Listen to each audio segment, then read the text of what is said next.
Good morning, Irene. Hi, Jamie. Ahoy. Arg.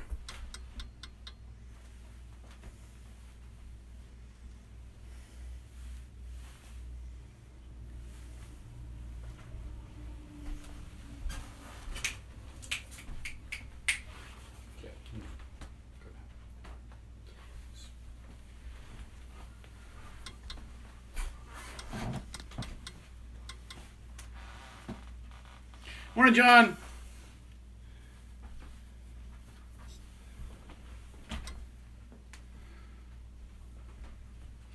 Morning, Kristen. How are you? Good morning, Yvette. Hello, everybody. Welcome.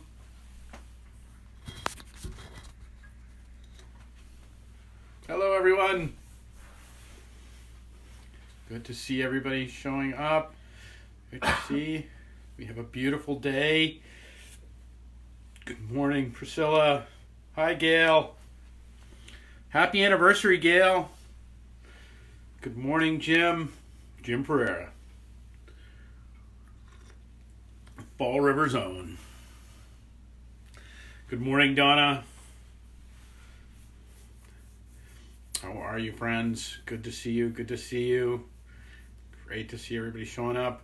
How are you, everybody?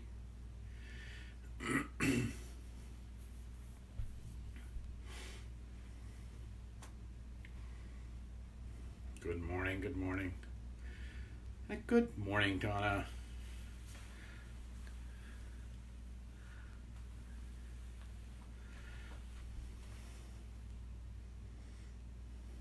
Good morning, Cecile. Great to see you. Top of the day to you too.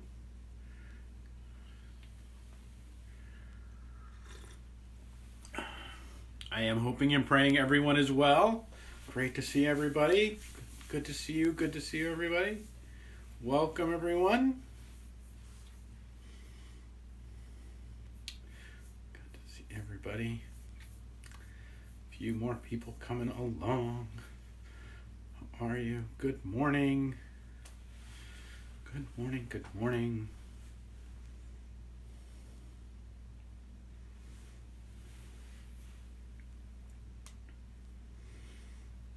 Hello, everyone. Good morning, Fanny Faye Davis. Good morning, Jackie. Jackie, you have to thank Maggie and all of you really for having that glorious dinner. I hope it inspired you, but it totally inspired us. We're going to do that, and it's just such a great way to claim some beauty and some dignity in this time. It brought me and all of us joy. We passed the pictures around, and Lukey in the bow tie, just too adorable. Good morning, Sharon. Great to see you. Good morning, Linda. Hello, everybody. Welcome. We are on this day, the 20th of April. Good morning, Larry. Great to welcome. The 20th of April, and it is Patriots Day, friends. It is Patriots Day. I am wearing my join or die hat, which you probably can only see backwards, given the camera the way it is. But we are. Hello, Sharon. Morning, Deb Votrin. Great to see you.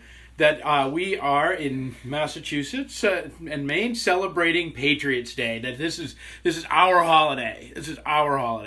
And it is the holiday, if you remember, of the Midnight Ride of Paul Revere and the beginning of the American Revolution. And so I want to start with this piece of scripture, because today what we're going to talk about is not actually revolution or anything. Maybe that'll come up, but what we're going to talk about is mistakes. We're going to talk about mistakes.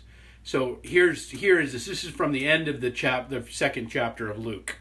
Now every year his parents went to Jerusalem for the festival of the Passover. And when he was 12 years old, they went up as usual for the festival. And when the festival had ended, they started to return.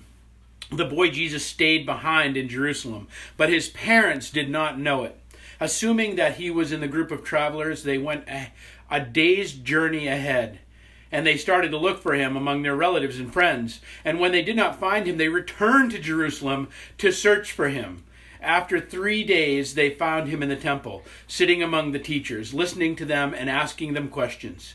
And all who heard him were amazed at his understanding and his answers. When his parents saw him, they were astonished. And his mother said to him, "Child, why have you treated us like this? Look, your father and I have been searching for you in great anxiety." I'm sure she used the word great anxiety.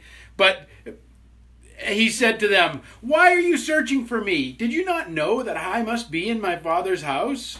But they did not understand what he had said to them. And then he went down and with them and came to Nazareth and was obedient to them. His mother treasured all things in her heart. And Jesus increased in wisdom and in years and in divine and human favor. I love this text. Mary and Joseph forget Jesus. Like, it's one thing to like, oh, did you pick up Jimmy after practice? No? Oh, okay, well, we better go get him. Like that, there's one thing to do that. But they went a day without seeing him. And they left him there. And meanwhile, they come back, and what is Jesus doing? He's asking questions, and he's learning. And then this last phrase that sums it all up at the end, and Jesus increased in wisdom and in stature, is how it's often said, and in years. Morning, Sean McElravy. Morning, Amy. So great to have you with us. Dave Chase, Maggie Pereira, welcome coming in. Morning, Cindy. That here's Jesus in the midst of the temple, having been forgotten by his parents. Like, what a mistake. But then what's Jesus doing? He's learning. Hey, good morning, Jennifer. Welcome. That he's learning, and in the learning, he increased in wisdom and in years. Now, here's the thing. How do you increase in wisdom and in years? How does that happen? You make mistakes. That's how it happens. We learn through making mistakes. Understand, by age 12, Jesus probably would have had most of the Torah memorized at that point. There's an expectation he probably would have had the most. Now, if he's sitting there asking questions, what is he saying? He's saying like, "Oh, how do you pronounce this word? Or how did you? Hey, good morning, Vicky. Good morning, Audrey. Welcome. Like, how does this work? How does that work?"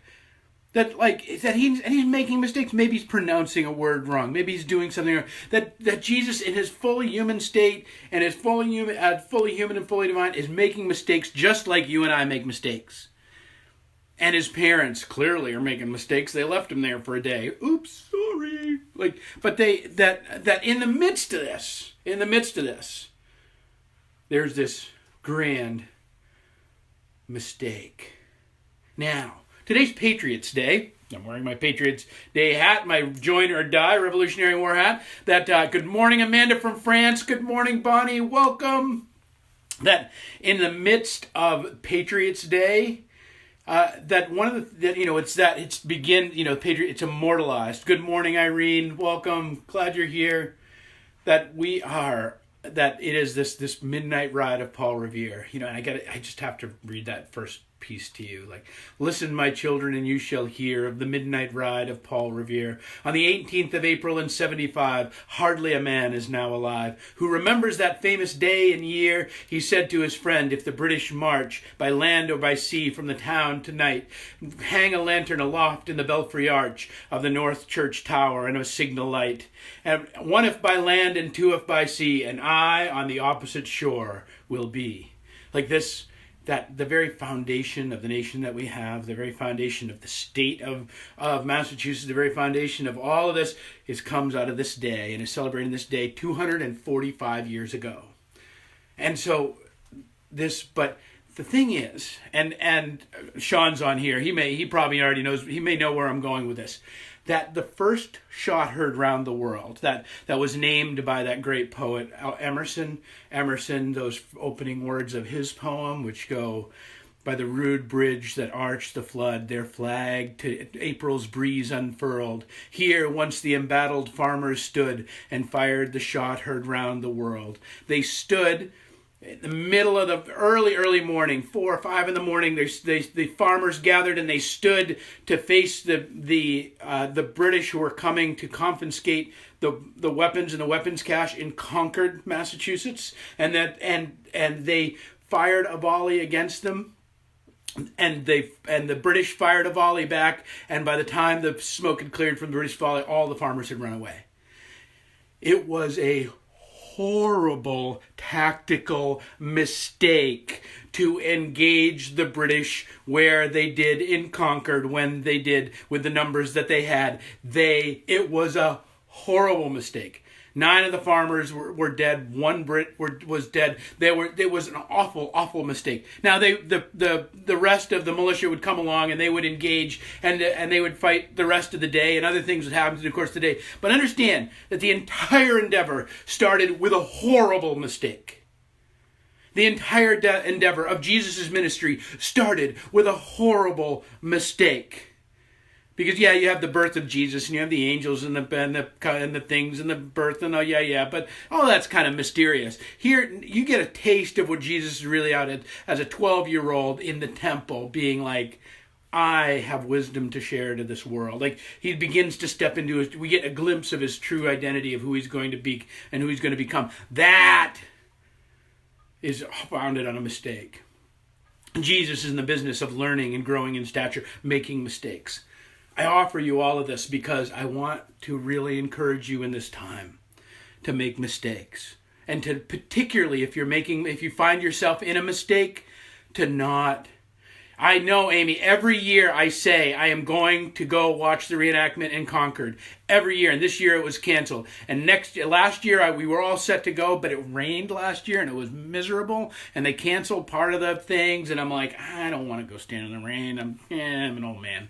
So, but next year, I'm making it a commitment that we are going to go to that reenactment. So maybe we can all go. Something. But it is that this whole journey of making mistakes that Jesus comes along into, that Jesus finds himself in the midst of, in his learning, in the way that the revolution was founded on a wildly horrible tactical mistake by engaging a larger force of the greatest military on the planet, with a bunch of farmers who thought they were bulletproof. Turns out they weren't. That moment gave rise to one of the greatest movements of human freedom on the planet. Not bad for a mistake. Jesus is teaching in the temple. So, and my encouragement is I want you very much to, in this time, to not worry about your mistakes. To understand that you don't know how to do this. Just like the farmers in Concord, they didn't know how to do this. They didn't know how to they didn't know how to start a revolution. They didn't know how to safeguard. They simply began. And us in this COVID time, as we are seeking to care for each other, and we're seeking to care for our neighbors, we're seeking to care for ourselves, we're seeking to love the world in the best way we can. In all this, we don't know how to do this. Don't be afraid of your mistakes. If you make a mistake, keep walking, keep moving. Know that the foundation of Jesus' ministry is founded on grand mistakes. That if Jesus is, in fact, as it says in Luke chapter 2, verse 52, if it says in that sense where he grew in stature and he grew in wisdom, he grew in mistakes. Now that's not like he's being bad and that sort of stuff. These are not moral condemnations. These are about how we discover and learn and grow into wisdom.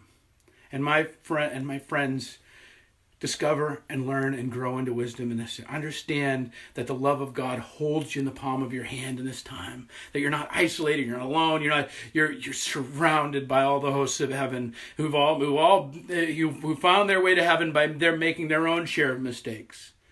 And even in this day, I want to invite you that on this Patriots' Day, where this shot heard around the world changed the world towards the balance of human freedom as we would come to know it. That all of this would come to find itself nestled in a mistake.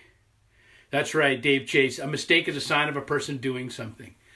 Our natural inclination in this time is to contract. Like, just don't screw anything up. Just don't make it okay. Just don't, like, if it'll be all right. If I just don't do this, if I just hold on, like, don't do it. Make your mistakes. Make them boldly.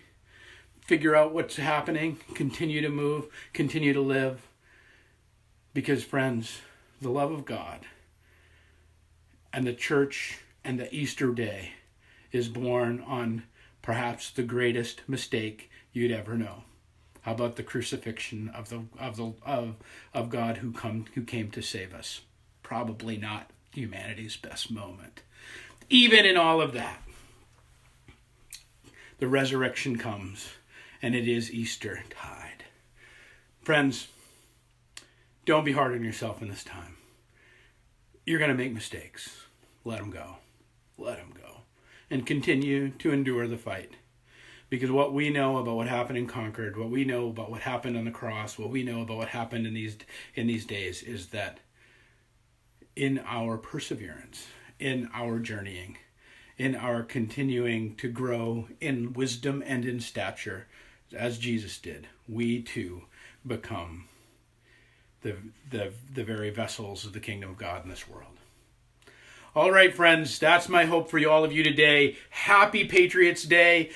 Do something to mark the day. Have some fun. Go, fire a firecracker. I don't know, whatever you do on Patriots Day. Wear a hat.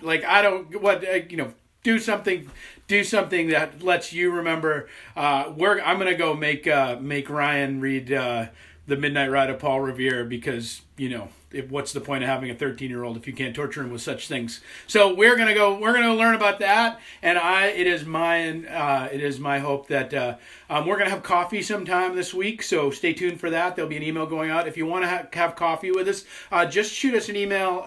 Shoot us your email address in the message, in the church message portion, and we'll make sure you get on the mailing list in order to come and have Zoom coffee with us.